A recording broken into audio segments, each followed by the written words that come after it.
was going to visit her grandmother and grandfather. I saw her in her room. She was looking at some photos of her family. I flew to her window and she said, "Hey, little bird." She picked me out and she fed me with some seeds. She took a photo of me and put on in photo of album family. Then it was time for her to go in her house. When she got in her car, she was sad. Maybe she missed that little bird. And for a moment she smiled, because in her hands there's sitting a little bird.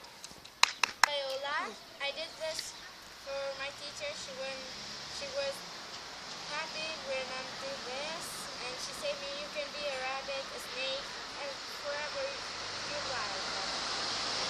Maybe a flower. Maybe a flower. Talk about whatever you